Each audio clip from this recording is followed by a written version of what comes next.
سیدی شیخی عبدالرحیم و فاروق و مسیح اللہ امام وقت خیش دہ مرا اشرف علی از بہر جہاں شیخنی بہر امداد بنور حضرت عبدالرحیم عبد باری عبد ہادی عزد الدین مکی ولی ہم محمدی و محب اللہ شاہ ابو سعید ہم نظام الدین جلال و عبد قدوس احمدی ہم محمد عارف و ہم عبد حق شیخ جلال شمس الدین ترک علاء الدین فرید جودھنی قطب الدین و ہم معین الدین عثمان و شریف ہم بمودود و ابو یوسف محمد احمدی بو اسحاق و ہم بمشاد و حبیران انور ہم حذیفہ ابن ادم ہم فضیل مرشدی عبد واحد ہم حسن بصری علی فخردی سید الکونین فخر العالمی بشرا نبی پاک کن قلب مراد و خیال غیر خیش بہر ذات خود شفایم دہز امراض دلی آمین سمان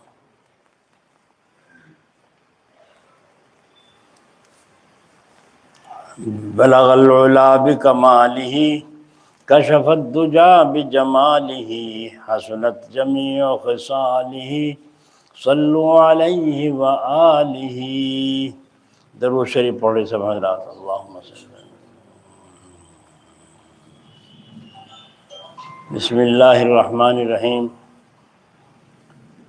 پچھلے جمعے میں مضمون یہاں چھوڑا گیا تھا، غرض اجرت پر حافظ سے قرآن شریف پڑھوانا جائز نہیں، اور ایسے ہی عورتوں کو گھروں میں سنانا مناسب نہیں، اور عورتوں کو پورا قرآن سننے کی کیا ضرورت ہے؟ شریعت نے ان پر فرض تو کیا نہیں، تو ان کے ذمہ کچھ ضروری نہیں، بس علم تری کیف سے تراویح پڑھ لیا کریں۔ علم تری کیف 10 صورتیں پڑھ ہوتی ہیں، 10 کے بعد پھر علم تری سے شروع کر دو، 20 تراویح ہو جائیں گی۔ اور اس میں ایک خرابی اور بھی ہوتی ہے، جب ایک جگہ حافظ عورتوں کے سنانے کو مقرر کیا جاتا ہے تو سارے محلے سے عورتیں آ کر جمع ہوتی ہیں، اور عورت کو بغیر ضرورت کے گھر سے نکلنا جائز نہیں۔ عورت کو بغیر ضرورت کے گھر سے نکلنا جائز نہیں۔ حدیث شریف میں آتا ہے کہ عورت چھپانے کی چیز ہے، تو پھر عورتوں کا جمع ہونا درست نہ ہوا، کیونکہ ان کو محراب سننا کوئی ضروری نہیں، محراب سننا قرآن سننا کوئی ضروری عورتوں کو نہیں۔ یہ بات تھی۔ ختم کے دن چراغ زیادہ جلاتے ہیں، جب قرآن خوانی ہوتی، قرآن ختم ہوتا ہے جہاں رمضان شریف میں، تو وہاں چراغ جلانے میں خرابیاں ہیں۔ ایک بدعت رمضان شریف میں یہ کر رکھی ہے کہ قرآن شریف کے ختم کے روز بہت سے چراغ جلاتے ہیں اور ضرورت سے زیادہ روشنیاں کرتے ہیں۔ لوگ کہتے ہیں کہ اس سے دین کی رونق زیادہ ہوتی ہے۔ ارے خدا کے بندو، ہم کہتے ہیں رمضان ہی میں دین کو رونق دینے کی ضرورت تھی، یا تمام مہینوں میں بھی؟ تو پھر ہمیشہ بہت سے چراغ جلایا کرو جب جس سے دین کی رونق ہو تو۔ یا یوں کہیے کہ اور دنوں میں دین کے چھپانے کا حکم ہے، اور دنوں میں دین کے چھپانے کا حکم ہے۔ خوب جان لیجئے، رونق اور عزت نیک کاموں ہی سے ہوتی ہے، اور رونق دین کی دین ہی سے ہوتی ہے۔ حضرت عمر رضی اللہ عنہ کا قصہ ہے، آپ نے حضرت عمر رضی اللہ عنہ کا قصہ سنا ہوگا کہ جس وقت شام کے ملک میں گئے اور عیسائیوں کے شہر کے پاس پہنچے تو کپڑوں میں پیوند لگے ہوئے تھے، اور آپ کی سواری کا اونٹ ساتھ تھا، مگر اس پر خود سوار نہ تھے بلکہ آپ کا غلام اس پر سوار تھا۔ لوگوں نے کہا یہاں اپنا مرتبہ اور عزت دکھانے کا موقع ہے، اے عمر رضی اللہ عنہ، لہٰذا کم سے کم گھوڑے پر تو سوار ہو جائیے۔ آپ نے ان کی بہت کچھ سننے سے منظور کر لیا۔ جب سوار ہوئے تو گھوڑے نے کودنا اچھلنا شروع کر دیا۔ آپ فوراً اتر پڑے کہ اس سے نفس میں برائی اور خود پسندی پیدا ہوتی ہے، اور اسی کا اثر گھوڑے پر بھی پہنچا ہے۔ اور انہوں نے جو عزت ظاہر کرنے کی ضرورت بیان کی تھی، اس کے جواب میں فرمایا، ہم وہ قوم ہیں کہ دین ہی سے ہماری عزت ہے، ہم وہ قوم ہیں کہ دین ہی سے ہماری عزت ہے۔ یہ فرمایا، کپڑوں سے نہیں۔ تو بھلا چراغوں سے کہیں دین کی عزت ہو سکتی ہے؟ دین کی عزت تو دین ہی سے ہے، دین کی باتوں کی پوری پابندی کرو۔ اور میں کہتا ہوں اگر کوئی آدمی، اگر کوئی اور شخص تمہارے سوا مسجدوں میں زینت اور رونق کر دے تو کیا تم کو اس سے ایسی خوشی ہوگی جیسا کہ اپنا خرچ لگا کر زینت کرتے؟ اس میں تم کو خوشی ہوتی؟ غور کر لیجئے کہ اتنی خوشی ہرگز نہ ہوگی، بس معلوم ہوا کہ صرف اپنا نام جتانے کے لیے کرتے ہیں، ورنہ رونق تو دونوں صورتوں میں برابر ہے۔ پھر دوسرے کی زینت کرنے میں خوشی کم کیوں ہے؟ اور اس فضول خرچی سے تو یہ بہتر تھا کہ اس روپے کو مالک سے اجازت لے کر مؤذن کو دے دیا جاتا، مالک سے اجازت لے کر مؤذن کو دے دیا جاتا، ان دنیا بھر کے موم بتیاں اور چراغوں میں خرچ کرنے کے بجائے۔ مگر اس کو کیوں دیتے مؤذن کو چپکے سے؟ نام کیسے ہوتا؟ نام تو نہیں ہوا نا مؤذن کو چپکے سے دینے میں۔ آپ سمجھتے ہوں گے کہ یہ فضول خرچی نہیں ہے، میں کہتا ہوں کہ فضول خرچی کے تو معنی ہی یہ ہے کہ مال خرچ کیا جائے اور اس میں کوئی نیک غرض نہ ہو۔ پھر یہ فضول خرچی کیسے نہ ہوگی؟ اور اس میں کون سی اچھی غرض ہے؟ اور چونکہ بہت سے چراغ دکھاوے کے لیے جلائے جاتے ہیں اس لیے وہ جائز نہیں ہے، کیونکہ دکھلاوے کے لیے کام کرنا گناہ ہے۔ پھر یہ لوگ اسے ثواب بھی سمجھتے ہیں، تو کتنی سخت غلطی ہوئی۔ یہ خرابیاں ہیں زیادہ روشنی کرنے میں، اور پھر یہ خرابی الگ رہی کہ انتظام کرنے والے تو روشنی ہی میں لگے رہتے ہیں، نماز میں ان کا دل نہیں ہوتا، انہیں تو روشنی ہی کا خیال لگا رہتا ہے، اور بعض وقت تو نماز میں بھی شریک نہیں ہوتے۔ اس روز کی تراویح ان کو معاف ہو جاتی ہے، کہیں صفوں میں کے بیچ میں پھرتے ہیں، کہیں ایک صف سے دوسری صف میں جاتے ہیں، حالانکہ حضور اکرم صلی اللہ علیہ وسلم فرمایا جو کوئی گردنوں کو پھلانگے گا اس کو قیامت کے دن پل صراط کی طرح ڈال دیا جائے گا، اور مخلوق اس پر راستہ چلے گی، مخلوق اس پر راستہ چلے گی۔ جو صفوں کے بیچ میں وہ پھرتے ہیں وہ تو حضور نے فرمایا جو گردنوں کو پھلانگے نمازیوں کی اور اس کو قیامت کے دن پل کی طرح ڈال دیا جائے گا کہ مخلوق اس پر راستہ چلے گی۔ اتنی خرابیاں ہیں اس روشنی میں۔ میں کہتا ہوں قرآن شریف اور حدیث کے اندر جو حکم ہے اگر ان پر مسلمان عمل نہ کریں گے تو اور کون کرے گا؟ کیا دوسرے مذہب والے اس پر عمل کرنا آئیں گے؟ ذرا سوچو تو کہ ان حکموں کو صرف دیکھ لینا اور پڑھ لینا کیا کام دے سکتا ہے جب تک اس پر عمل نہ کریں؟ اور مسلمانوں کی یہ حالت ہے کہ ان کو پڑھ لیتے ہیں، دیکھ لیتے ہیں، مگر عمل نہیں کرتے۔ اگر یہی حالت ہے کچھ تعجب نہیں کہ حضور صلی اللہ علیہ وسلم قیامت میں اللہ تعالیٰ سے ہماری شکایت کریں۔ سمجھ میں آئی؟ اگر یہی حالت رہی تو کچھ تعجب نہیں کہ حضور صلی اللہ علیہ وسلم قیامت کے دن اللہ تعالیٰ سے ہماری شکایت کریں گے۔ یا رب ان قوم اتخذوا ھذا القرآن مہجورا، اے رب میرے ضرور میری قوم نے اس قرآن کو چھوڑ رکھا تھا۔ دیکھو قرآن کریم کہہ رہا ہے، یہ گا گا کر کے گویے کہتے ہیں حضور تو ایسے ہیں، حضور تو ایسے ہیں، کبھی انکار نہیں کیا، شفاعت کریں گے، شکایت بھی کریں گے۔ اور یہ ہم کی نہیں کہہ رہے، قرآن کہہ رہا ہے یا رب ان قوم اتخذوا ھذا القرآن مہجورا، اے رب میرے ضرور میری قوم نے اس قرآن کو چھوڑ رکھا تھا۔ مانتے نہیں تھے یہ قرآن کو، نہ حدیث کو، نہ زکوٰۃ، نہ روزہ، نہ نماز، کچھ نہیں۔ تو صاحب قرآن کو صرف گھروں میں رکھنا اور زبان سے پڑھنا پورا کام نہیں دے سکتا، بلکہ جو کچھ اس کے اندر حکم ہے ان کو بھی دیکھو اور دل پر اثر ڈالو اور اس پر عمل کرو۔ اور ایک خرابی قرآن شریف ختم کے دن یہ کر رکھی ہے کہ مٹھائی تقسیم کرتے ہیں۔ یہ خرابی اگرچہ ظاہر میں نہیں معلوم ہوتی مگر میں سمجھائے دیتا ہوں۔ بات یہ ہے کہ یہ مٹھائی یا تو ایک شخص کی رقم سے آتی ہے، ایک آدمی لاتا ہے، یا اس میں یہ خرابی ہے کہ اس کی نیت دکھلاوے اور نام کرنے کی ہوتی ہے۔ اگر چندے سے ہوتی ہے تو اس میں یہ خرابی ہے کہ چندہ زور ڈال کر وصول کرتے ہیں، اور اس سے لوگوں کے دل دکھتے ہیں۔ دل دکھا کر لینا ایسا ہی ہے جیسا کہ مار پیٹ کر لیا جائے۔ جب دوسرے کو دبا کر شرما کر لیا تو اس کے زبردستی ہونے میں کیا شبہ رہا۔ امام غزالی رحمۃ اللہ علیہ نے لکھا ہے شرما کر اور دباؤ ڈال کر لینا ایسا ہے جیسے کہ لاٹھی کے زور سے لیا جائے۔ اللہ میاں اس تھوڑے ہی میں برکت دیتے ہیں جو خوشی کے ساتھ دیا جائے۔ اس کا خیال بہت ہی کم لوگ کرتے ہیں۔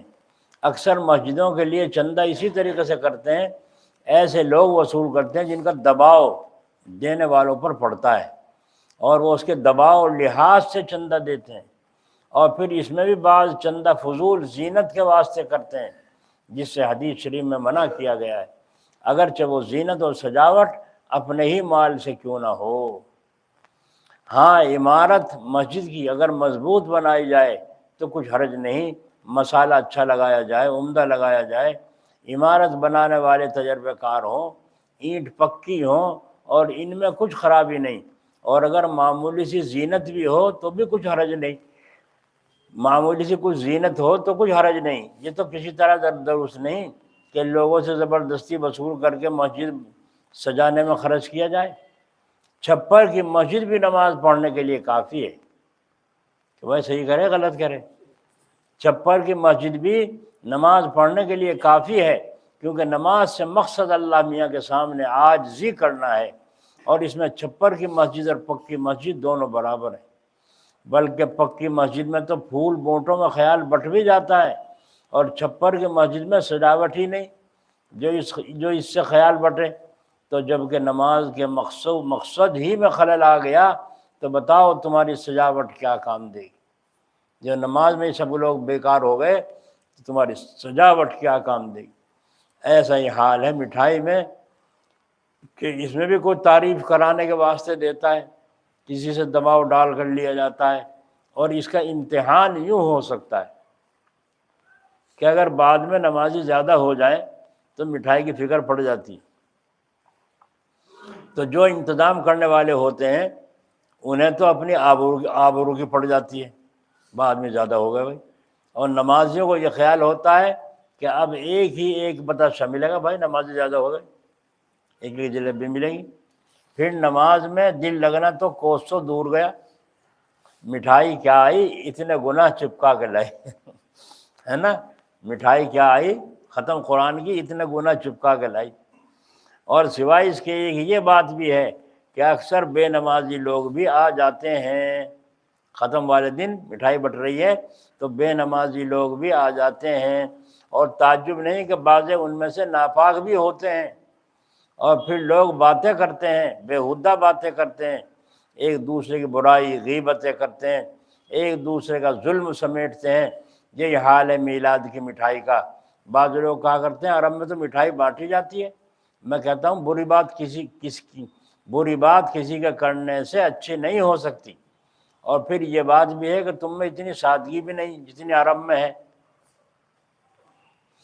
ان کی تو ایسی بے تکلف عادت ہے عربوں کی، جب کچھ لوگ رہ جاتے ہیں اور مٹھائی ختم ہو جائے تو کہہ دیتے ہیں خلاص، چھٹی پائی، بھاگو ختم ہوگی، خلاص یعنی مٹھائی ہو چکی، ساروں کو بانٹنا ضروری تھوڑا ہی ہے۔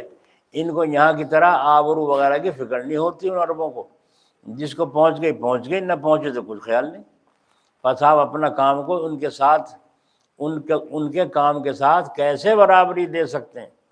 میں کہتا ہوں مٹھائی بانٹنے کا رواج شروع اس طرح ہوا تھا کہ پورا قرآن سن لینے سے خوشی ہوتی ہے، اور اس خوشی کی وجہ سے بانٹ دیا کرتے تھے، اور خود مٹھائی بانٹنے کے اندر کوئی برائی تھی نہیں، مگر اب تو اس کے اندر بہت سی خرابیاں لوگوں نے پیدا کر لی مٹھائی بانٹنے میں۔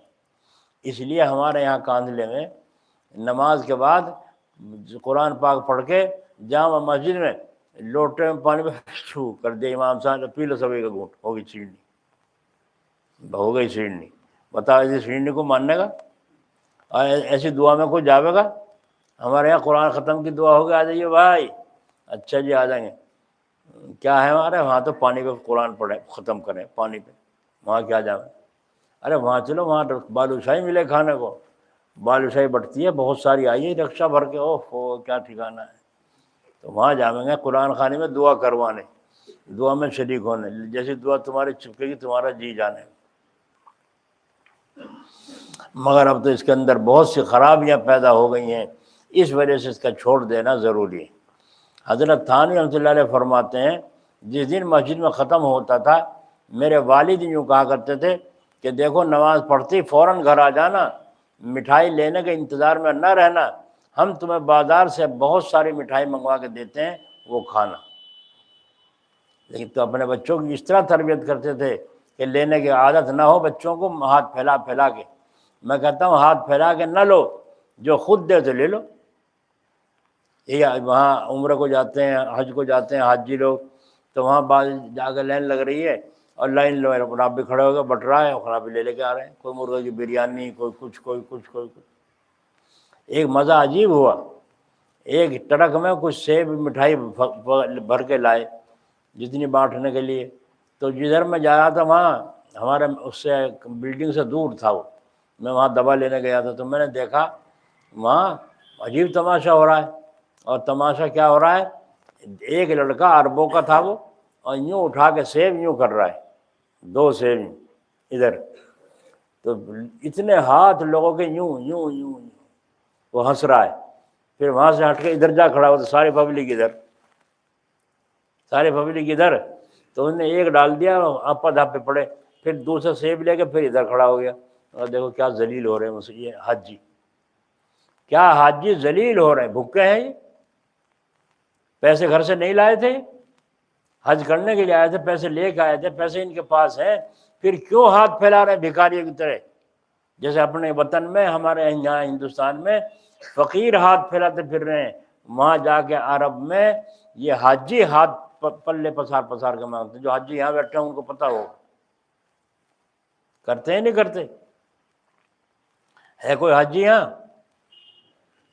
ہاں، کیا پتہ اس نے پھیلا لیا ہو کہیں پلہ، میں نہ بول رہا ہو۔ ہائے ہائے ہائے۔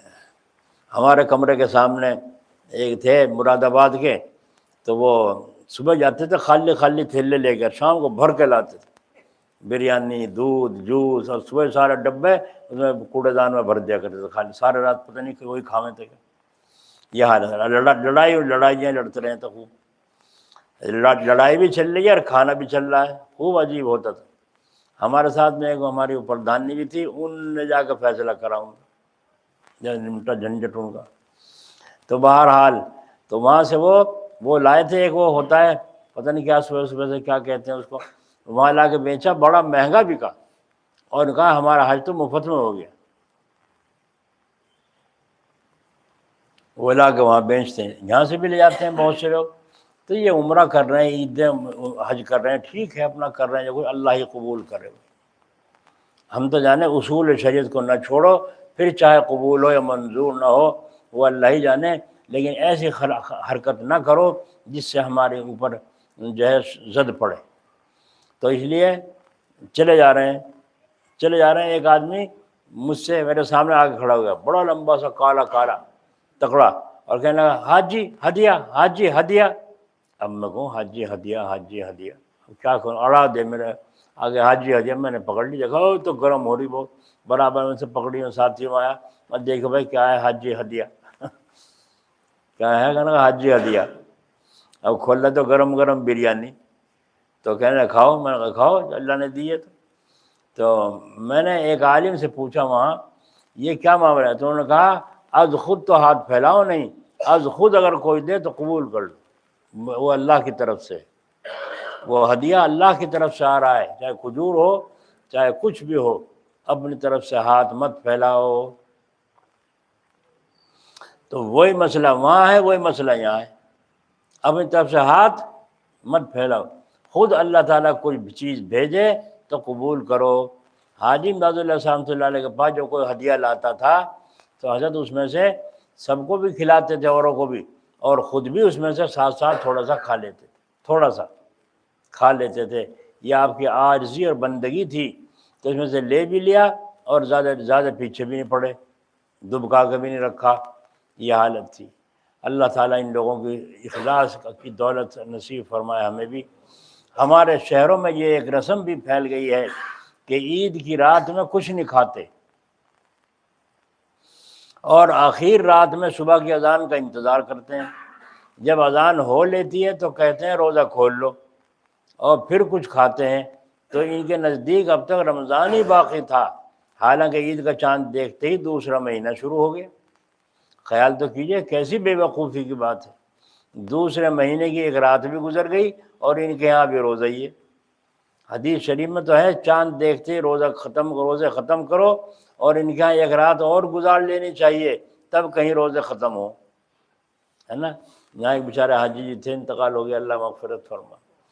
عید کی رات میں میرے پاس پہنچا، نماز سے پہلے کٹورا میں ڈھک کے، لو جی کیا ہے، روزہ کھول لو۔ ہاں میں نے تو روزہ تو جب شام کھل گیا تھا، میں اب تک روکے باندھے بیٹھا ہوں، روزہ کھول لو۔ کیا مطلب؟ کہنے لگا آج عید ہے نا، روزہ کھول لو۔ چھوارے بھگے ہوئے لا کے مجھے دے رہے ہیں کہ روزہ کھول لو۔ یہ رواج تھا، یہ تو عالموں کی برکت ہے کہ رواج یہ ختم ہو گئے، سمجھا کر لوگوں کو ان سے ہٹایا، یہ عالموں کی برکت ہے۔ ہاں چاند دیکھتے روزہ افطار کیا تھا، اب رات میں کھانا نہ کھانا اپنا اختیار ہے، کھاؤ یا نہ کھاؤ۔ تو سمجھ لو کھانا نہ کھانے پر روک ٹوک نہیں کی جاتی، بلکہ اس کو روزہ سمجھنے سے منع کیا جاتا ہے۔ ہم کھانے پینے کو منع نہیں کر رہے ہیں، ہم روزہ سمجھنے کو منع کر رہے ہیں، اور یہ ظاہر ہے کہ آپ اس کو روزہ سمجھتے ہیں، ورنہ صبح کی اذان سن کر یہ نہ کہتے کہ روزہ کھول لو۔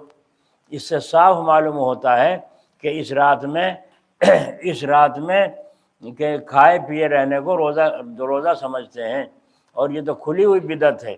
ایسے موقع پر تو رسم توڑنے کے لیے خود ارادہ کر کے فجر سے پہلے ہی کھانا چاہیے، ارادہ کر کے فجر سے پہلے کھانا چاہیے، تاکہ ان لوگوں کو سمجھ آ جائے جو اس بدعت کو چلا رہے ہیں۔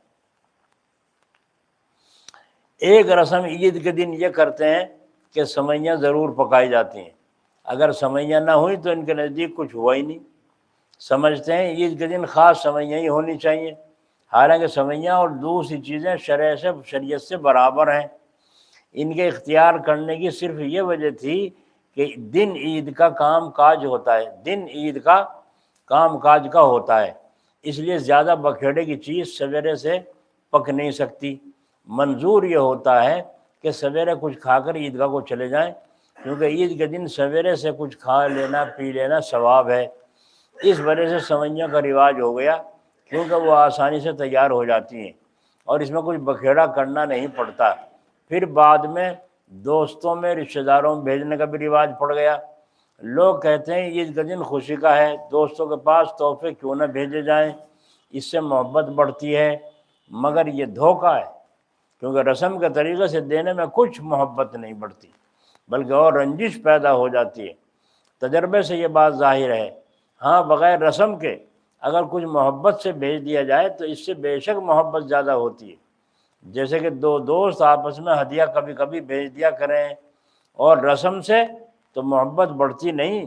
دیکھ لیجئے پیر اور مریدوں میں کس قدر محبت ہوتی ہے، پیر مرید میں، کہ مرید پیر کو اپنی جان سے زیادہ پیارا سمجھتا ہے۔ جو مرید ہوتا ہے وہ مرید اپنے پیر کو اپنی جان سے زیادہ پیارا سمجھتا ہے، اور سمجھنا چاہیے۔ پھر مال تو کیا چیز ہے، اتنی محبت اور کسی سے نہیں ہو سکتی جتنی پیر سے ہوتی ہے، مگر جب یہ بھی آپس میں رسم برتنے لگیں تو کچھ محبت نہیں رہتی۔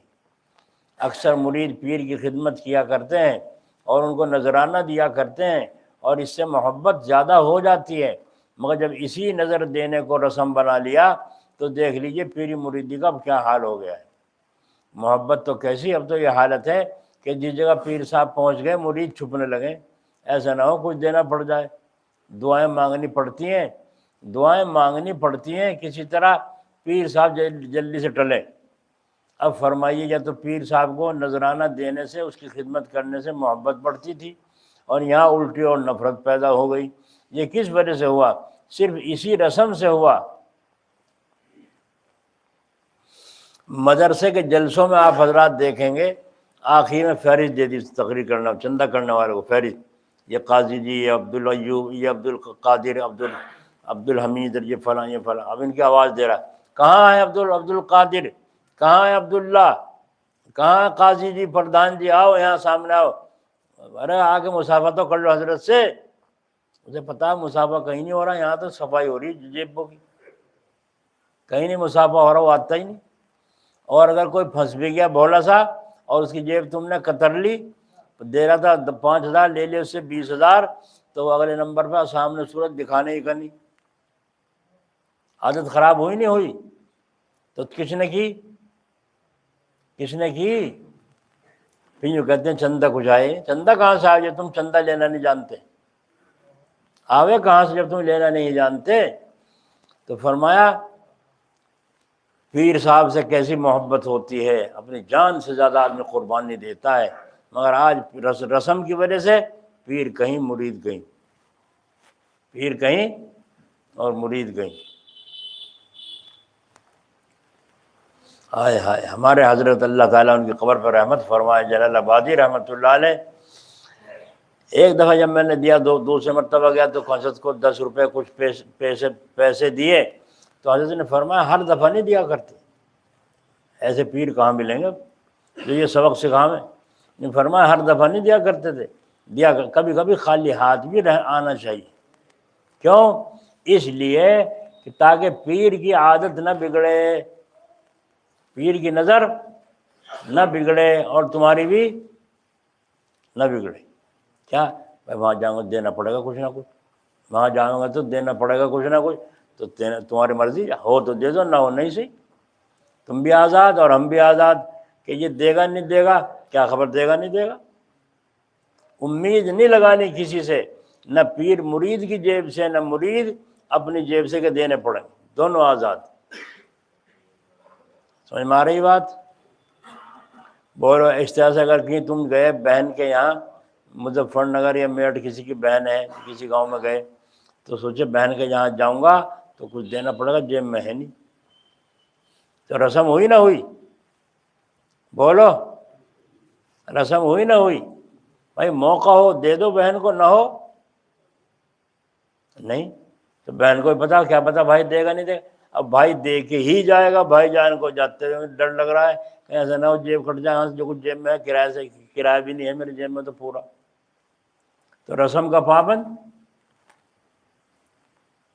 میرے ایک دوست کا قصہ ہے، ایک مدت تک انہوں نے حاجی صاحب رحمۃ اللہ علیہ کے پاس خط نہیں بھیجا۔ میں نے ان سے وجہ پوچھی تو کہا میں اتنے دنوں خالی ہاتھ رہا، فکر میں ہوں کچھ روپیہ کہیں سے مل جائے تو خط لکھوں۔ میں نے کہا اس خیال میں مت پڑو، اب تو ضرور بلا ہدیے کے خط بھیجو۔ اب دیکھ لیجئے، ایک مدت تک اس خیال نے اس کو فائدہ حاصل کرنے سے روکے رکھا۔ اگرچہ پیر کو ہدیہ دینا اچھی بات ہے، مگر رسم کر لینے سے اس میں یہ خرابی بولتے نہیں، یہ سمجھ نہیں رہے ہو، روزہ زیادہ لگ رہا ہے۔ اگرچہ پیر کو ہدیہ دینا اچھی بات ہے، مگر رسم کر لینے سے اس میں خرابی۔ اللہ تعالی ہماری حفاظت فرمائے۔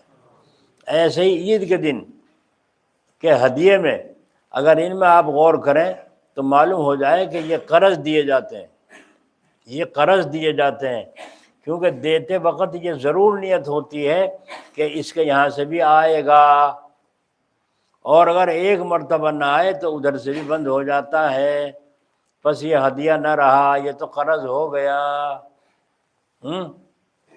ایک آدمی ہر عید کو دیوالی کو ہمارے یہاں مٹھائی بھیجا کرتا تھا، تو ہم بھی عید کو اس کے یہاں بھیج دیا کرتے تھے، ہم بھی اس کے یہاں عید کو بھیج دیا کرتے تھے۔ ایک مرتبہ عید کو میں نے بھیجے نہیں، اس نے دیوالی کو بھیجا نہیں، پھر ہم نے بھی نہیں بھیجا، ہو گئی رسم ختم۔ تو اسی لیے فرماتے ہیں کیونکہ دیتے وقت یہ نیت ضرور ہوتی ہے کہ اس کے یہاں سے بھی آئے گا، اور اگر ایک مرتبہ نہ آئے تو ادھر سے بھی بند ہو جاتا ہے، بس یہ ہدیہ نہ رہا، یہ تو قرض ہو گیا۔ تو تم نے وہاں دیا، وہ تمہارے یہاں دے گا، دینا ضروری ہے۔ بھائی ہمارے یہاں شادی میں انہوں نے اتنے دیے تھے، 100 دیے تھے، تو کم سے کم 100 تو واپس کرنا ہی پڑے گا ان کے یہاں جب کوئی شادی ہوگی یا خوشی کا موقع ہوگا دینا پڑے گا۔ تو یہ قرض ہو گیا۔ پھر قرض دار ہونے سے یا قرض دار کرنے سے کیا فائدہ؟ تو خلاصہ یہ ہے کہ جن جن کاموں میں خرابیاں ہیں ان سب سے بچنا چاہیے۔ جن جن چیزوں میں خرابیاں ہیں ان سب چیزوں سے بچنا چاہیے۔ ذرا سی خوبی کسی کام میں دیکھ کر اس کو کر لینا اور اس کی خرابیوں پر نظر نہ کرنا بڑی بے وقوفی ہے۔ اور جو کچھ سارے واعظ کا خلاصہ ہے میں اس کو دہراتا ہوں۔ روزہ رکھا مگر پیٹ حرام سے بھرا، اور دن میں غیبت وغیرہ میں بھی پھنسے رہے، دن میں غیبت وغیرہ میں بھی پھنسے رہے۔ میں اس معاملے میں بڑا سخت ہوں، بعض میں نرمی برتتا ہوں، بعض میں سختی زیادہ آ جاتی ہے۔ ایک عالم صاحب تھے، وہ ایک عالم کی برائی کر رہے تھے ایک جگہ اسٹیج پہ بیٹھے ہوئے، اور وہ یوں کہہ رہے تھے رمضان شریف میں وہ کمرے میں بیٹھ کے اندر کھاتا ہے، رمضان شریف میں فلاں آدمی بیٹھ کر اندر کھاتا ہے۔ اور جب یوں کہا تو مجھے تو پتہ تھا ہی، مسئلہ تو سب انہیں بھی معلوم تھا کہ یہ غیبت ہے، کسی کے پیٹھ پیچھے کسی کی برائی کرنا یہ غیبت کہلاتا ہے، غیبت ہے۔ تو جب ہم کسی کے پیچھے گئے فلاں آدمی رمضان میں اندر کمرے میں بیٹھ کر پان کھاتا ہے، تو اگر اسے پتہ چلے گا اچھا لگے گا برا لگے گا؟ یہ تو غیبت ہے اور حرام ہے، اور قرآن شریف سے حرام ہے، قرآن شریف میں اس کو حرام قرار دے دیا گیا ہے۔ تو میں نے کہا تم دیکھ رہے تھے وہاں، تم دیکھ رہے تھے؟ تو یوں تو غلطی تو احساس ہوا نہیں میرے سخت کرنے پر، اس کہنے پر، بلکہ یوں فرمایا کہ ایک معتبر آدمی نے مجھ سے بیان کیا ہے، ایک معتبر آدمی نے مجھ سے بیان کیا ہے، اور پھر تو غصہ آ گیا۔ میں نے یوں کہا اس معتبر کی بھی ایسی تیسی، اور تجھے تو کیا کہوں، میں سیدھا لفظ بولا، بھائی وہ تو وہاں کمرے میں بیٹھ کے کھا رہا ہے اور تو یہاں اسٹیج پہ بیٹھ کے گا رہا ہے، تجھے شرم نہیں آتی؟ جب میں گرما میرا گھٹنا بیچنے شروع کر، میں بھی نرم آ گیا۔ میں نے کہا بھائی یہاں اور کوئی سن لو، فجر تو اسٹیج پہ کیا ہونے لگا، یہاں اسٹیج پہ کیا جنگ جڑ گیا؟ تو بتاؤ روزے میں اگر غیبت بھی کرتے رہے تو روزہ کس کام کا ہوا؟ میں گئی تھی فلاں نے کہا عورتوں میں زیادہ بیماری ہے، وہاں اس کا گھر والا اندر بیٹھا کھانا کھا رہا تھا، اس کی بہو کھلا رہی تھی، مجھے دیکھتے پردہ ڈال دیا، اگر روزہ وہ تو وہاں پردے میں کھا رہا تھا، تو یہاں رسوا کر رہی ہے، یہ تو غیبت ہے۔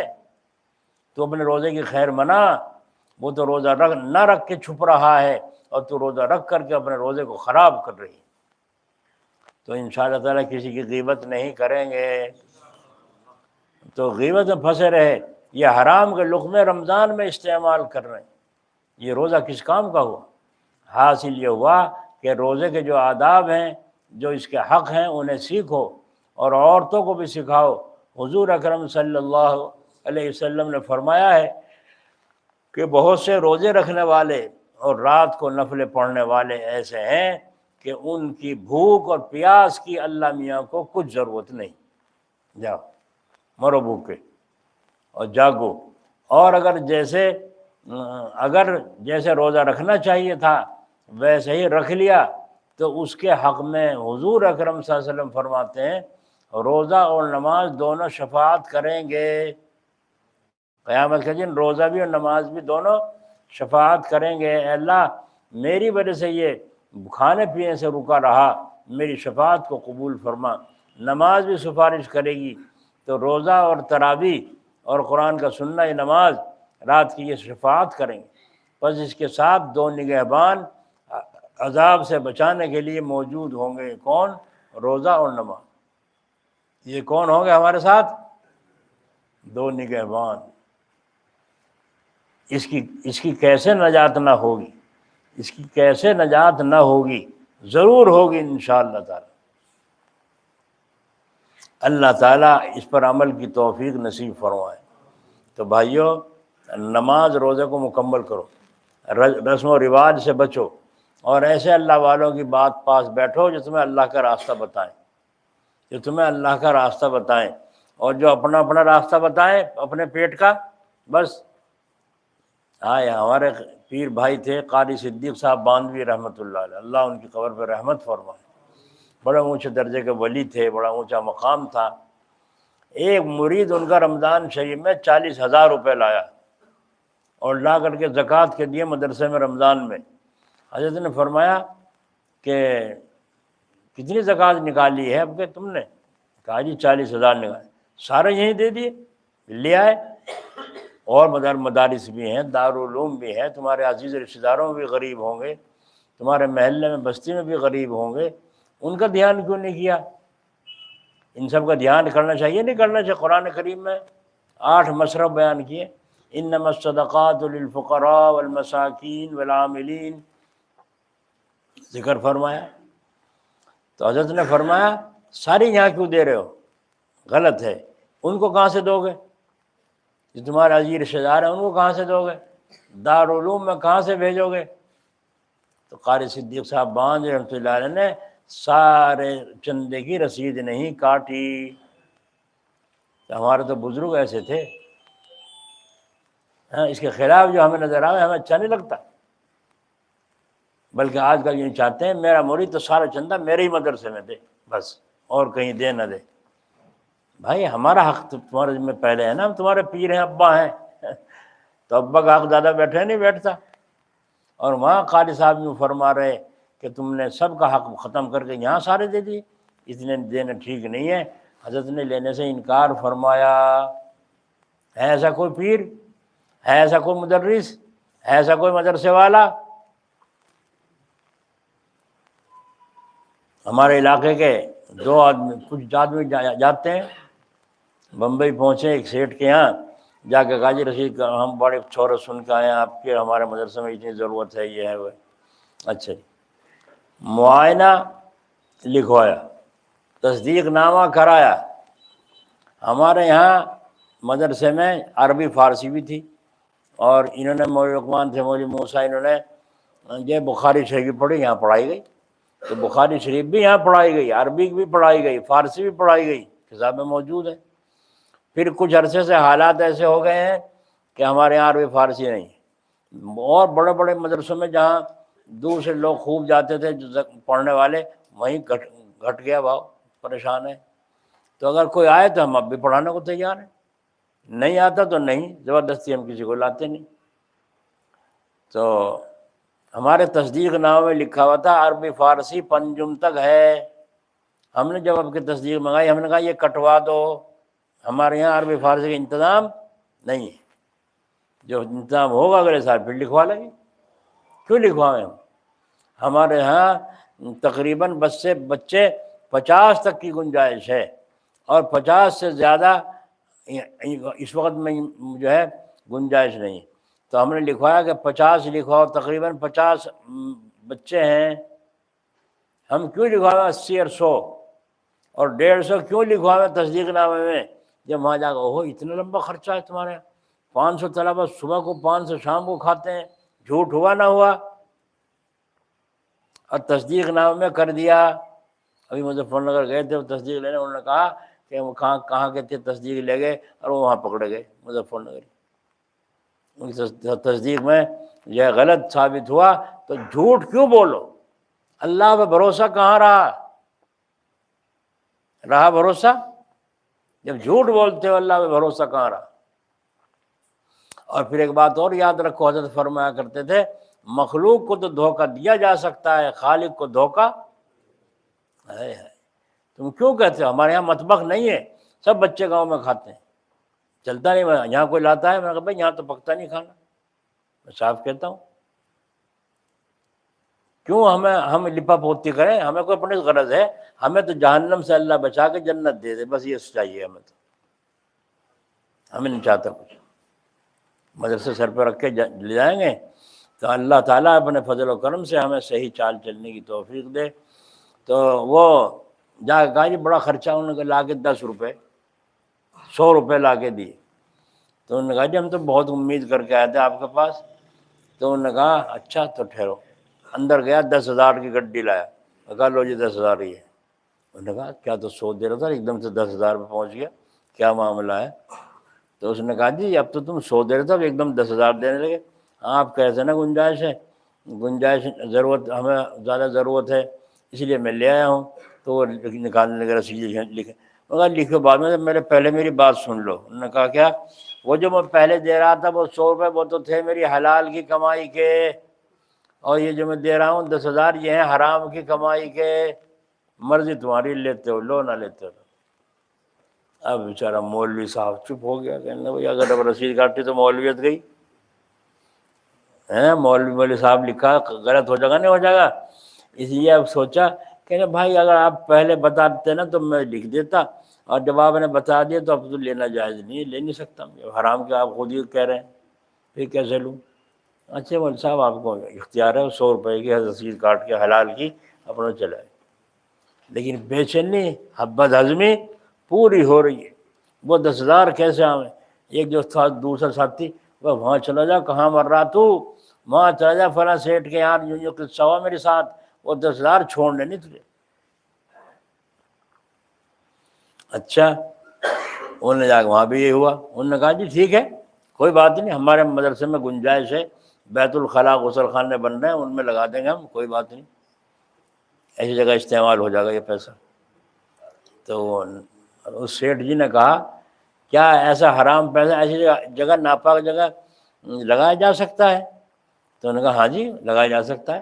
ہاں تو بس تو پھر یہ گڈی اٹھا کے اپنے جیب میں رکھی، کہنا بس تو میں اپنے گھر والوں کو سب کے جوتے دلوا دوں گا، جب پیروں میں پھریں گے بیت الخلاء میں جائیں گے، سڑکوں پہ پھریں گے، میں بیت الخلاء میں اور کہیں کہیں دیتا پھروں، میں اپنے گھر کے بچوں کے جوتے ہی خریدوا دوں گا سارے ان کے پیسوں کے۔ تو چندہ بھی گیا اور ذلیل بھی ہوئے اور بدنام ہو کر کے محروم ہو گئے۔ بولو اللہ تعالیٰ ہماری حفاظت فرمائے، یہ حلال ہے کہ حرام ہے؟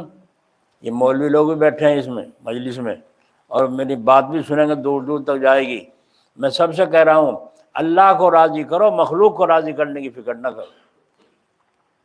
اللہ کو راضی کرنے کی فکر کرو، مخلوق۔ ہم نے چندہ دھوکے سے لیا اور آج ہی ہماری موت آ گئی، ایکسیڈنٹ ہو گیا، بتاؤ کون جواب دے گا خدا کو؟ دو رنگی چھوڑ دے یک رنگ ہو جا، ہے نا، دو رنگی چھوڑ دو، ایک رنگ اختیار کرو اللہ کا، اور اللہ والے بننا ہے تو اللہ والوں کی باتیں سنو، اللہ والوں کی باتیں پڑھو۔ بہشتی زیور کو کہتے ہیں پڑھتے ہی نہیں، حیات المسلمین کتنے کتاب کا مطالعہ کرو، کرتے ہی نہیں، کہاں سے علم حاصل ہوگا؟ اس لیے اللہ تبارک و تعالیٰ اپنے فضل و کرم سے رمضان شریف کی برکتیں ہمیں نصیب فرمائے، اور جو رسمیں چل رہی ہیں دنیا بھر کی ان رسموں سے ہماری حفاظت فرمائے۔ رمضان شریف میں اگر تم نے کسی کو آدھی کھجور بھی دے دی روزہ افطاری کے لیے، تو اس روزہ دار کا روزہ جو افطار ہوا اس کے بعد جتنے بھی تس نے دن میں عمل کیے ہیں، نیکیاں کی ہیں، قرآن پڑھیں، تسبیح پڑھی ہے، ان سب کے برابر اللہ تعالیٰ ثواب تم کو عطا فرمائے گا، اور اس کے ثواب میں کوئی کٹوتی نہیں ہوگی۔ بزرگوں کا معمول رہے، کوئی کتنے روز 50 کا ذمہ لیا، اپنے ذمہ 50 آدمیوں کا انتظام کروں گا، 50 آدمی روزہ ہے، ان کو کہے تمہیں روزہ افطار یہاں کرنا ہے، وہ پابندی سے مانتے ہیں، اتنا ہی انتظام کر لیا، جتنی گنجائش ہے اتنا کام کرو، نہیں گنجائش ہے تو جتنا موقع ہوا اللہ نے دیا جب پہنچا دیا، مسجد میں پہنچا دو، غریب کے گھر پہنچا دو، مسجدوں میں، اچھا مسجد میں بھی افطاری جاتی ہے تو چاروں طرف سے افطاری روزہ داروں کے لیے آتی ہیں، جو روزہ افطار کرے گا جس کی افطاری سے اسے ثواب ملے گا، اس کو ثواب ملے گا روزہ دار کا۔ لیکن افطاری آ رہی ہے 15 جگہ سے، 50 جگہ سے، اور کھانے والے آدمی جو ہیں وہ 20 ہیں، تو کبھی کوئی کون سی کس سے کھاوے گا، کوئی کسی چیز سے کھاوے گا، تو سب کی افطاری سے تو ایک دم افطار کرنے سے رہا، سب کو اٹھا کے ایک دم منہ میں دے گا کہ بھائی نمبر وار کھاوے گا، کچھ شروع میں کھاوے گا، کچھ نماز کے بعد کھاوے گا، تو پھر جس کی افطاری سے پہلے روزہ افطار کر لیا ثواب تو وہ لے گیا، اب آگے تو نہیں رہ گئے لوگ پھٹیچر، ہے نا۔ یہ اللہ تعالیٰ کی قدرت دیکھو، اللہ تعالیٰ نے نیت کے اوپر ثواب عطا فرمایا ہے، فرمایا میرے بندے تیری نیت روزہ افطار کرانے کی تھی، تو نے اس لیے فلاں غریب کے گھر پہنچایا، اور اس کے ہاں اور بھی سامان پہلے سے رکھا ہوا تھا، اس نے اس سے روزہ افطار کر لیا، بعد میں اس نے کھایا، چاہے مغرب کے بعد کھایا یا سحری میں کھایا، کچھ فکر نہ کر، میں تیری نیت کے اوپر تجھے وہی ثواب دوں گا جو ان سب کو دیتا۔ تو نفع ہوا کہ نقصان ہوا؟ ایک غریب کے یہاں چاروں طرف سے ساری پلیٹ ہے، تمہاری بھی گئی، روزہ افطارنے کے لیے تو بھیجا ہے، تو وہ ایک سے تو روزہ افطارے گا جو روزہ رکھا ہوگا، تو اور نہ تو روزہ افطار وہی کریں زیادہ تر ایسی افطاریوں سے جو روزہ رکھتے ہی نہیں۔ اللہ تعالیٰ حفاظت فرمائے۔ تو رمضان مبارک کا یہ پہلا عشرہ ہے رحمت کا، اس میں اللہ کی رحمت برس رہی ہے۔ تو رحمت جو ہے، رحمت کا پانی کیا کرتا ہے؟ پہلے گناہوں کو پھلائے گا، صفائیاں کرے گا۔ یہ استغفار زیادہ پڑھو، قرآن کریم کی تلاوت کرو، کم سے کم نفل توبہ کی ضرور پڑھو، اور اللہ سے دعا کرو کہ اللہ ہمارے 11 مہینے کے گناہوں کو معاف فرمائے۔ 11 مہینے کی نہیں بلکہ ساری عمر کے گناہوں کو اللہ معاف فرما دے، تو یہ رحمت کا پانی سب کو پھلا دے گا اور دھو دے گا۔ پھر اس کے بعد آئیں گے 10 دن اللہ تعالیٰ کی مغفرت کے، آؤ میرے بندو میں نے تمہاری مغفرت، تمہاری بھی مغفرت، تمہاری بھی مغفرت کر دی۔ پھر آخر میں ایک دریا رحمت کا اور برسے گا، وہ ہوگا دوزخ سے آزادی کا، وقینا عذاب النار، اللہ ہمیں بچا دے دوزخ کی آگ سے۔ وآخرہ عتق من النار، جو آخری جو 10 دن ہوں گے اس میں اللہ کہیں گے جاؤ جہنم سے آزاد، جاؤ جہنم۔ ہم فضائل اعمال میں لکھا ہے حضرت شیخ ذکر رحمۃ اللہ علیہ نے کہ ایک وقت وہ آتا ہے کہ اللہ تعالیٰ افطار کے وقت میں 10,000، 10 لاکھ ہے یا 10,000 ہے؟ ہیں؟ اللہ اللہ، 10 لاکھ بتا رہے، اللہ اللہ، 10 لاکھ آدمی جو ایندھن ہو چکے تھے، اللہ انہیں دوزخ سے، اللہ مجھے بھی ان میں شامل فرما، اے اللہ ہمیں بھی ان میں شامل فرما۔ اس کے خزانے میں کیا کمی ہے؟ اسے کسی کی عبادت کی ضرورت نہیں، وہ سب سے ورا الورا اور بے نیاز ذات ہے۔ اللہ تعالیٰ اپنے فضل و کرم سے ہمیں جہنم سے آزادی نصیب فرمائے۔ اور جس دن چاند رات ہوتی ہے اس دن افطاری کے وقت میں جو 10 لاکھ کو اللہ دوزخ سے آزاد کرتے ہیں، اس دن میں شروع رمضان سے آج تک کا جتنا ٹوٹل ہوا ان سب کی تعداد ملا کے اللہ دوزخ سے آزاد فرماتے ہیں۔ بول اللہ کی رحمت دھواں دھار برس رہی نہیں برس رہی؟ دھواں دھار برس رہی نہیں برس رہی؟ اللہ تعالیٰ ہمیں بھی قدر کرنے کی توفیق عطا فرمائے۔ زبان ہونٹوں پر گوند لگا لو، چپ لگا لو، رمضان رمضان چپ، بس اللہ اللہ اللہ، باقی خیر صلی اللہ، چپ لگا لو، فضول کسی سے ملنا نہیں۔ اگر ملنا ہے تو وہی طریقہ اختیار کریں جو ہمارا سنت طریقہ ہے کہ ملو تو دوسرے کو دعوت دو یا خوش دل لگی کی بات کرو۔ ہم نے خوش لوگوں کو دیکھا ہے جو شوق مزاج ہوتے ہیں نا، ان کے اندر مکاری نہیں ہوتی۔ جو شوق مزاج ہوتے ہیں اور جو شوق مزاج نہیں ہوتے ان کے اندر متانت ہوتی ہے اور مکاری ہوتی ہے۔ ہمارے یہاں ایک حاجی جی تھے، حافظ صاحب، حاجی بھی تھے حافظ جی بھی تھے، پورے رمضان قرآن شریف سناتے تھے، سوا سپارہ سناتے تھے، اور آخر میں اتلما سے 1 پارہ کر دیا کرتے تھے، بڑے ٹھہر ٹھہر کے مستی کے ساتھ۔ تو یہ کہتے ہیں مجھے 30 سال ہو چکے، میں نے کبھی قرآن کھول کے نہیں دیکھا۔ عشاء کے بعد چارپائی پہ لیٹ کے جو اگلے دن سپارہ پڑھنا سنانا ہے اس سپارے کو پڑھ لیا کرتے تھے، لیٹے پڑھ لیا کرتے، جہاں مجھے صاحب لگا پیچھے لوٹا ختم۔ تو وہ ایک آدمی آیا ان کے پاس گاؤں کا، کہنے لگے بھائی کتنے روزے ہو گئے تھارے یہاں؟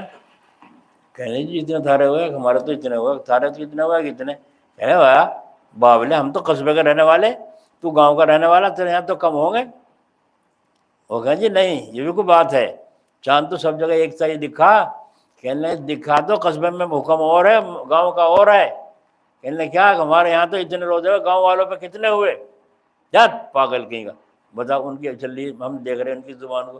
تو یہ ہے شوق مزاج، یہ کہتے ہیں شوق مزاجی، حالانکہ مسئلہ تو وہی ہے جو سب کے لیے، گاؤں کا ہو یا شہر کا ہو، کہیں کا بھی۔ ہاں بھائی، تمہارے ہاں روزے کئے ہو چکے؟ کہنے ہمارے یہاں 10 ہو چکے۔ اب تب تک 10 ہی ہوئے تھارے یہاں، 10 تو ہمارے یہاں ہو رہے شہر میں، قصبے والوں، گاؤں والے تو چھوٹا سا گاؤں ہو وہاں تو کتنے سارے ہو جانے چاہیے تھے، تھوڑی شیر خان نہیں۔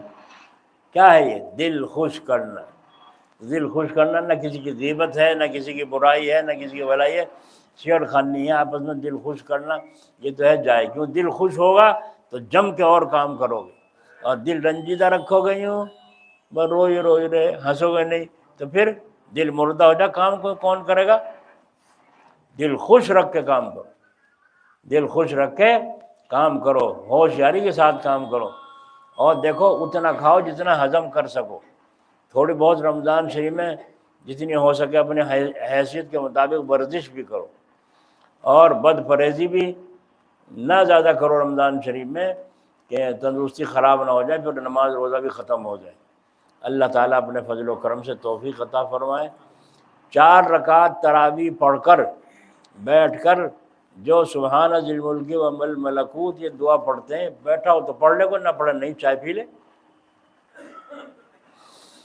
گرم پانی رکھا تھرمس میں، بوتل میں، تو گرم پانی نکال کے پی لے، تو تازگی پیدا کرنا، پھر 4 رکعت اٹھ کر جم کر مضبوطی سے پڑھنا۔ اب بعض جلدی کے مارے ہم تو اکٹھا ہی پئیں گے گھر جا کے چائے، بس جلدی سے اللہ عمر وہ کھڑا ہو جائے امام صاحب، ہم تو کھڑے ہو رہے پہلے ہی، نہ امام کو سانس لینے دیں نہ اپنا آپ سانس لیں۔ یہ 4 رکعت سانس لینے کے لیے ہے، بیچ میں جو بیٹھتے ہیں جی، اس لیے ہمیں چاہیے ہم ساری چیزوں کا دھیان رکھیں، بڈھے بھی ہوتے ہیں، جوان بھی ہوتے ہیں، جو سب کا مزاج کا دھیان رکھ کے نماز رمضان شریف کو ادا کرنے کی کوشش کریں، اور استغفار زیادہ پڑھیں اس 10 دن میں، استغفار زیادہ پڑھیں اس 10 دن میں، اور گناہوں سے اپنی زبان کو اور اپنی آنکھوں کو بچانے کی بہت زیادہ ضرورت ہے۔ کریں گے نا انشاءاللہ؟ عورتیں مردوں کو نہ دیکھیں اور مرد عورت کو نہ دیکھیں۔ میرے پاس آتی ہیں بعض دفعہ جو ہے عورتیں، وہ ڈھانٹا سا باندھے ہوئے، ناک پہ کو بس منہ کھلا ہوا، آنکھیں بھی کھلی ہوئی، اور آنکھوں میں آنکھ ڈال کے خوب بات کرتی، یہ کہیں کا پردہ ہے؟ اگر پردہ کرو اللہ کو راضی کرنے کے لیے، حکم قرآن پر عمل کرو تو پردہ کرو شریعت والا، اور طبیعت والا کو پردہ کرو گی، اس سے کوئی مطلب نہیں، یہ اللہ کے یہاں قبول نہیں ہے، نہ اس کا اثر کچھ ہوگا۔ تو پردہ تو اللہ تبارک و تعالیٰ نے ہم کو حیا ہماری بچانے کے لیے رکھا ہے، عورتوں کا زیور ہے حیا، اگر حیا ختم ہو گئی، بتاؤ اس بے حیا کے کہاں حیا ہے جو آنکھوں میں آنکھیں ڈال کے بات کر رہی ہے؟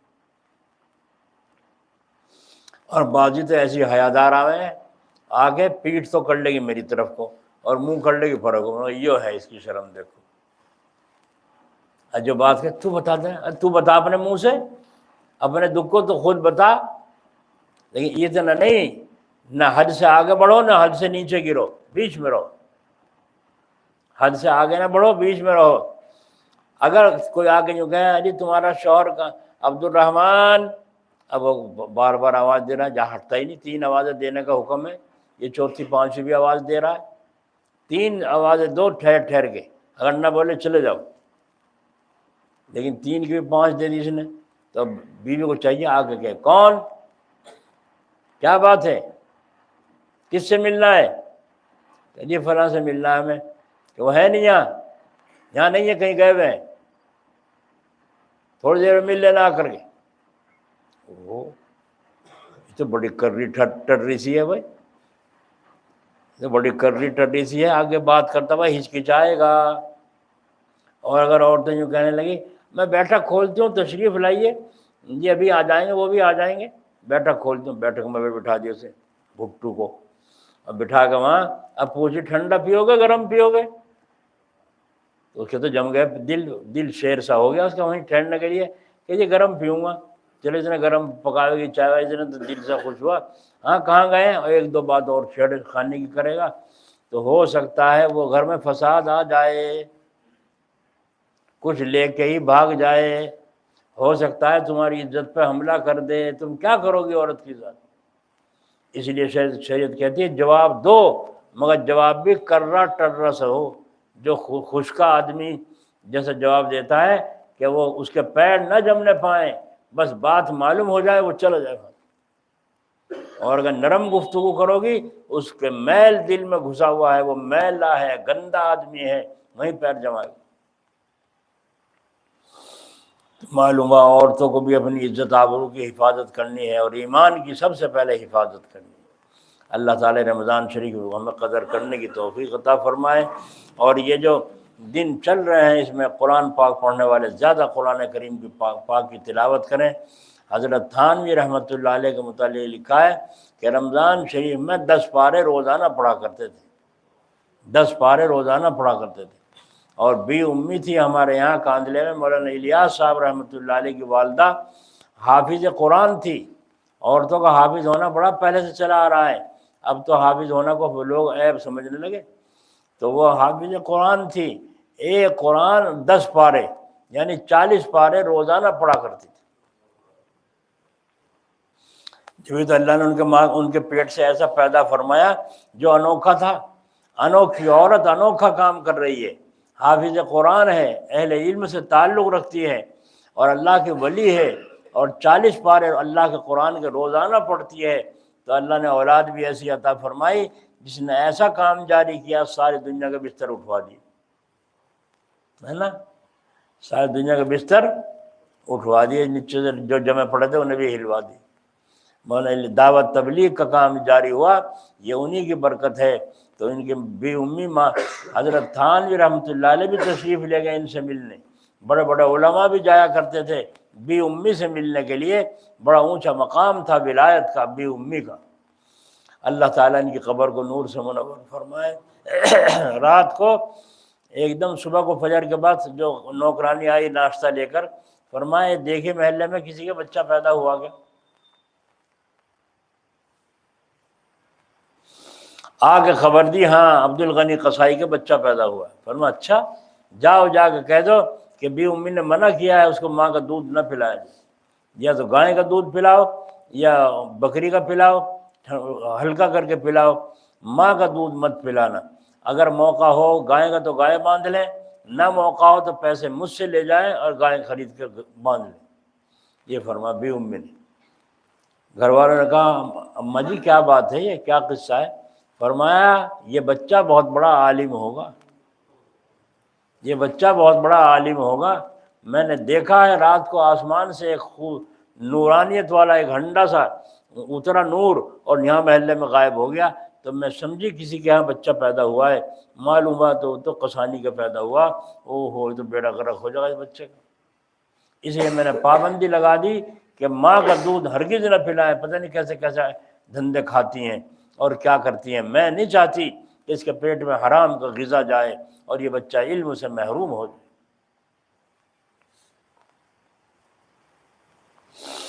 اس کے بعد جب وہ بڑے سے ہو گئے تو اپنے بچوں کو کہا، انتقال سے پہلے وصیت فرمائی کہ دیکھو اس بچے کو پڑھانا تمہاری ذمہ داری ہے، یہ بچہ بہت بڑا عالم ہو، کسی کے ذمہ نہ چھوڑو، تمہیں خود چاہیے کہ تم اس کی بچے کی نگرانی کرو.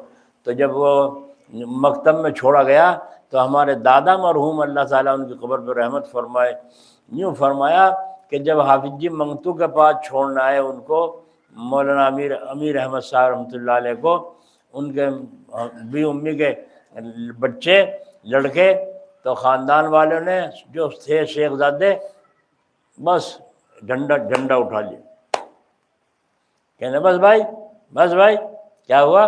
کہنے بس بھائی اب تو کلہاڑی اور چھری تیار کروا لو.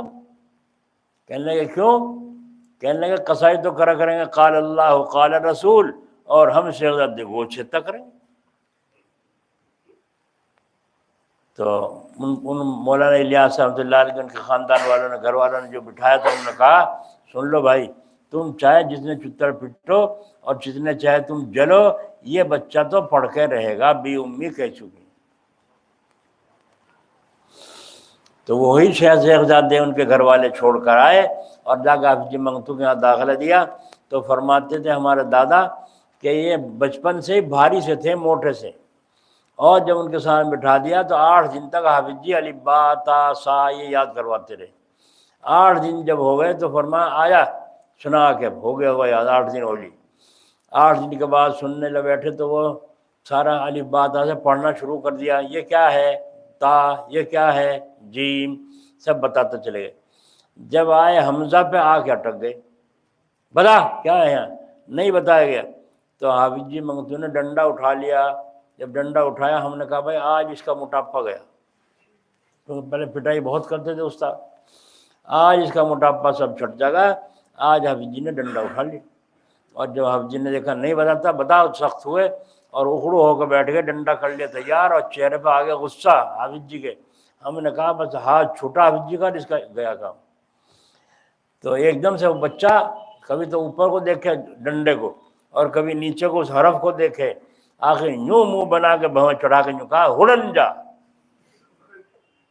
حمزہ کو ہڑن جا۔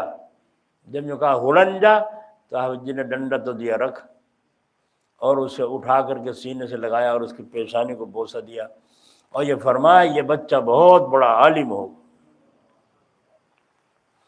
تو ہمارے دادا مرحوم کہا کرتے تھے، لیکن ہم نے کہا لو بھائی حمزہ کو تو ہڈنجا بنا رہا ہے، ہاں یہ بہت بڑا عالم ہوگا۔ حافظ جی بھی کچھ ہی کہہ دیں۔ بس اب دنیا نے دیکھ لیا کتنا بڑا عالم ہوئے، کہ سہارنپور کا جو مدرسہ دنیا میں جنوایا یہ انہی کا دم تھا۔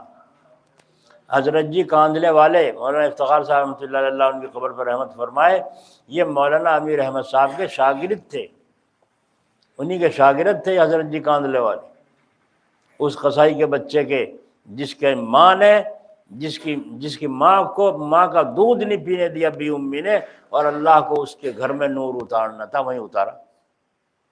اس کی کوئی ٹھیکہ ہے، اللہ جلاؤ سے کام لے لے، قصائیوں سے لے لے، رانگڑوں سے لے لے، شیخوں سے لے لے، اور نہ لے تو سیدوں سے نہ لے۔ سید محروم ہو نہیں رہا، بولو ہو رہا نہیں ہو رہا۔ اللہ تعالیٰ جس کو نعمت دے اور وہ قدر نہ کرے تو پھر اللہ چھین لیتے۔ تو مولانا امیر احمد صاحب رحمۃ اللہ علیہ کا ہم نے بیان سنے بہت، جب چھوٹے سے ہم تھے کاندلے آیا کرتے تھے تو ہمارے دادا ان سے واعظ کہلوا کرتے تھے اور مسکرایا کرتے تھے۔ تو ہمارے دادا جو کہتے ہیں ہم قرآن پڑھتے تھے اور ان کا قاعدہ شروع ہوا تھا۔ بہرحال تو یہ 40 پارے روزانہ تلاوت کرتی تھی اور گناہوں سے بچتی تھی۔ اللہ تعالیٰ نے دماغ کو کیسا روشن فرمایا کہ آسمان سے جو نور آیا وہ ان کو دکھائی دیا، کسی کو نہیں دکھائی دیا، کسی عالم کو، حافظ جی کو نہیں دکھائی دیا، ماں باپ کو نہیں دکھائی دیا، اس بی امی کو دکھائی دیا، کیونکہ ان کی آنکھوں کے اندر نور دیکھنے کی طاقت تھی۔ تو ہم اپنی آنکھوں کی حفاظت کریں گے انشاءاللہ، اور زبان کی انشاءاللہ تعالی حفاظت کریں گے، تو رمضان کو خیریت سے گزارو، اللہ تعالیٰ اپنے فضل سے توفیق نصیب فرمائے۔ چلو اللہ تعالیٰ کا ذکر کرو توجہ کے ساتھ، لا الہ الا اللہ لا الہ الا اللہ لا الہ الا اللہ لا الہ الا اللہ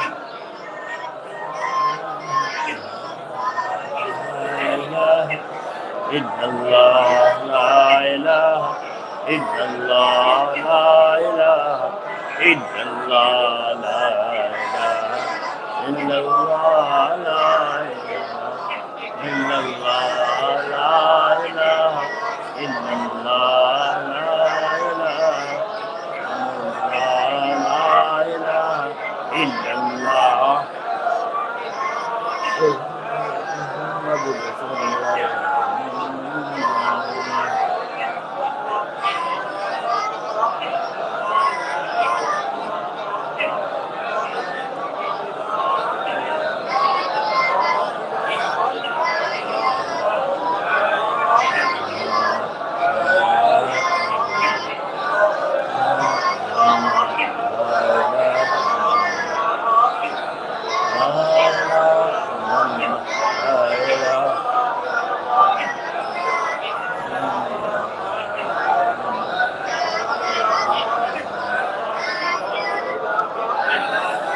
اللہ اللہ اللہ اللہ اللہ اللہ اللہ اللہ اللہ اللہ اللہ اللہ اللہ اللہ اللہ اللہ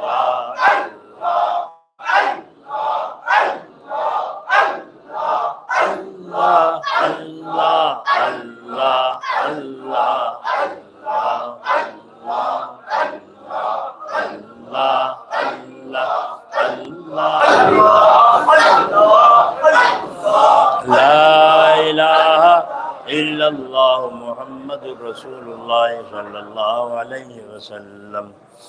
ہلکی ہلکی آواز سے، دھیمی دھیمی آواز سے، ذرا سی آواز بڑھا کر کے لا الہ الا اللہ، لا الہ الا اللہ، اس طرح سے ایک تسبیح کلمہ طیبہ کی ضرور پڑھا کریں جی، اور ہو سکے تو 5 کر دیں اگر فرصت ہو تو۔ اگر قرآن شریف کا زیادہ پڑھنا چاہتے ہیں، پڑھا ہوا ہے کوئی، تو پھر کلمہ کم اور قرآن زیادہ، کیونکہ قرآن پاک کا درجہ بڑا ہے، اس کو زیادہ پڑھنا چاہیے۔ افضل الذکر ہے لا الہ الا اللہ، اس کو بھی توجہ کے ساتھ ایک تسبیح بھی اگر پڑھیں گے، لا الہ الا اللہ، دل میں سے گندگی کو نکال کے ادھر پھینک رہا ہوں، اے اللہ تیری محبت کو دل میں بٹھا رہا ہوں۔ تو دوستو اگر ایک تسبیح اس طرح پڑھو گے، انشاءاللہ تعالیٰ خود دیکھو کہ کیسا مزہ آنا شروع ہوتا ہے۔ اور پھر اس کے بعد ایک تسبیح الا اللہ الا اللہ الا اللہ الا اللہ الا اللہ، اس کے بعد ایک تسبیح اللہ اللہ، توجہ یہ ہو کہ اللہ کے عرش سے نور آ رہا ہے اور میرے دل پہ ٹپکے لگ رہے ہیں، اللہ اللہ اللہ اللہ اللہ اللہ، ایک تسبیح اس کی تو روزانہ پڑھنے کی کوشش کریں۔ رمضان انشاءاللہ تعالیٰ بڑا نفع ہوگا۔ قرآن کریم زیادہ پڑھیں اور حرام کے لقموں سے رمضان میں بچنے کی بہت کوشش کریں۔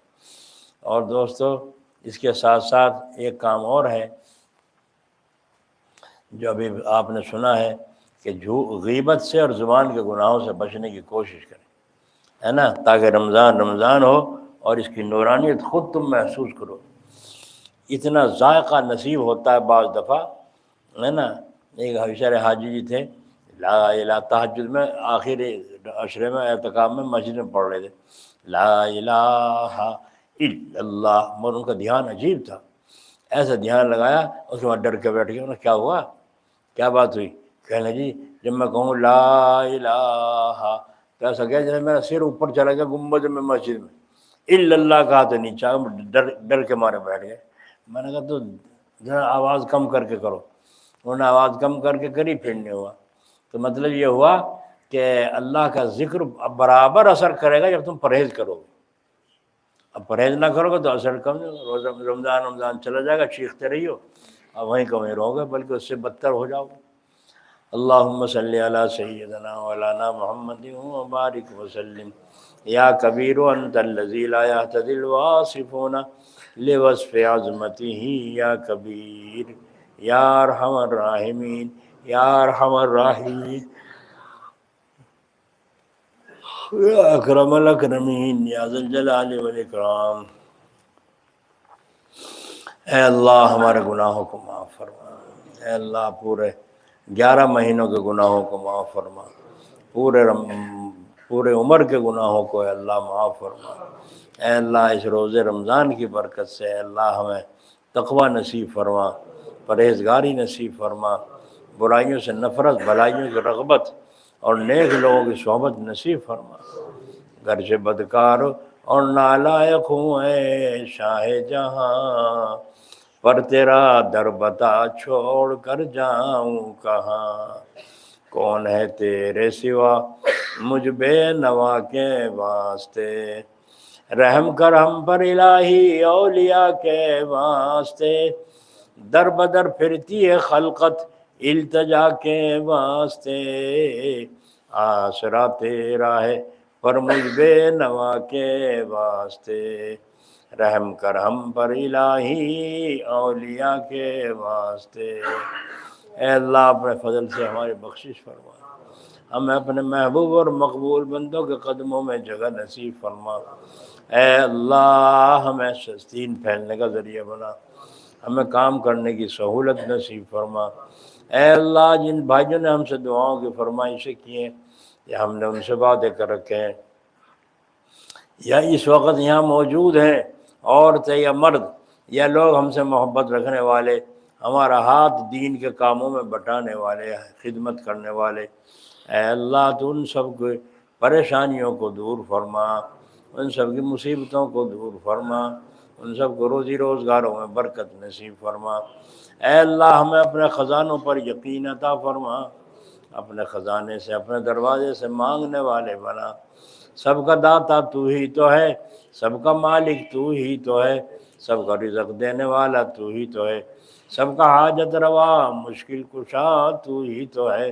اے الہ العالمین، اپنے رحمت کے صدقے سے اے اللہ ہماری مرادوں کو بھی پورا فرما، ہماری ضروریات کا اپنے فضل سے انتظام فرما۔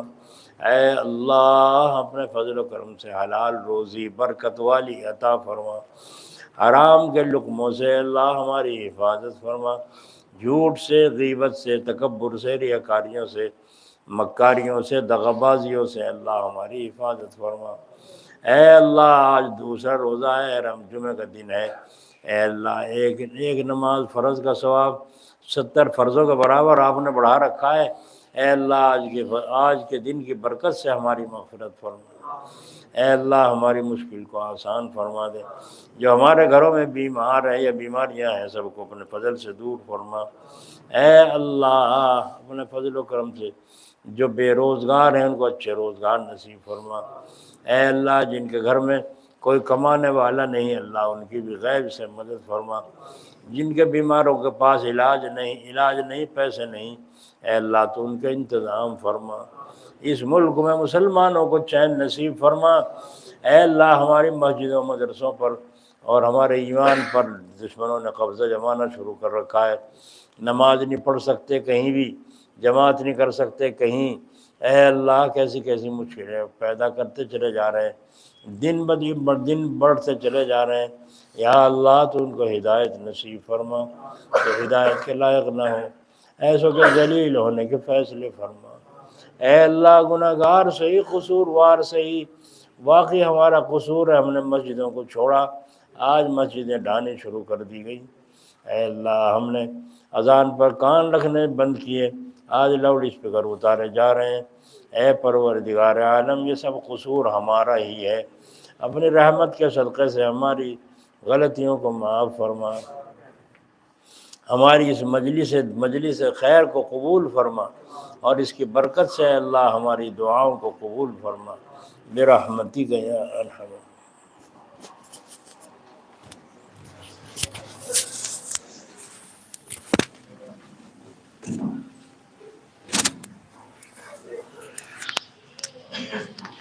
مسافر کے لیے دائیں طرف سے آئے۔